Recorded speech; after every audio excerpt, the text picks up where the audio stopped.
Hi అండి. ఇవాళ కొత్త కూర అండి మీకు చూపిస్తున్నాను. దీన్ని దోసకాయలు ఉన్నాయి కదా, కీరా దోసకాయలు. ఈ లేతగా ఉన్న కాయలు ఇంత చిన్న చిన్న సైజు కాయలు తెచ్చుకుని దీన్నేమో ఇక్కడ ముచ్చిగా కట్ చేసి మధ్యలో 2 ముక్కలు చేసుకుంటే ఇలాగా 4 ముక్కలు అవుతాయి. ఈ 4 ముక్కలు అలా చేసుకుని, అంటే ఒక కాయకి 8 ముక్కలు అవుతాయి. ఇలా పెట్టుకుని చక్కగా కడిగి వేసుకున్నాక పెట్టుకుని ముక్కలు చేసుకుని కట్ చేసుకుని ఉంచుకున్నాక మనం కూర చేసుకోవచ్చు. ఈ కూర బాగుంటుంది, రొట్టెలోకి బాగుంటుంది, అన్నంలో కూడా బాగుంటుంది. ఇలా చేసుకుని దీనికి కావాల్సిన మసాలా సామాన్లు ఏంటంటే నేను ముందుగా తయారు చేసి ఉంచుకున్నాను కాబట్టి వీడియోలో నేను చూపించట్లేదు, కానీ చెప్తాను వినండి క్లియర్గా.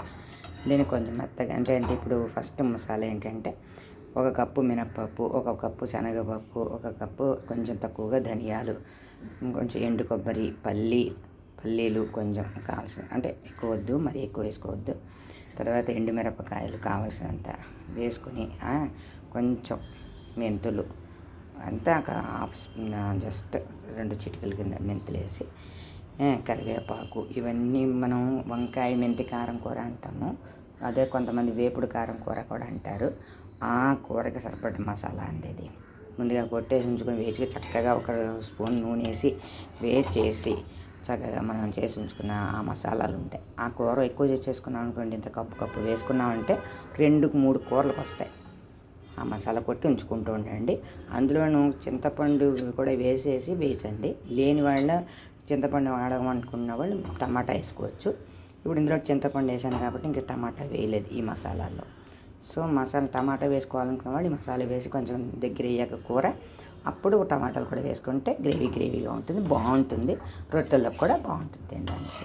ఏమంటే ఇవి అన్ని మసాలాలు వేసుకుని వేచి ఉంచుకొని మిక్సీ కొట్టుకొని, ఇప్పుడు మనం ఏం చేద్దామంటే చేసాడు ఏంటంటే ముక్కలు కట్ చేసుకున్నాక ఇలా నూనెలో 2 స్పూన్లు నూనె వేసుకుంటే చక్కగా మగ్గుతుందండి. దోసకాయ కదా, లేత దోసకాయలు చేదు ఉండవు, చూసుకోండి. తినేటప్పుడు మనం తిరిగేటప్పుడు కొంచెం చిన్నగా రుచి చూసుకుని దాంట్లో బాగున్నవి చేదున్నవి వేసుకోవద్దు, అంతే బాగుంటాయండి. మ్యాక్సిమం ఇలాంటి కాయలకి చేదు ఉండవు, లేతకాయలకి. ఇలా చేసుకుని తింటే ఎంత బాగుంటుందో, రుచిగా ఉంటుంది కూర. అన్నంలోకి బాగుంటుంది, రొట్టెల్లోకి బాగుంటుంది.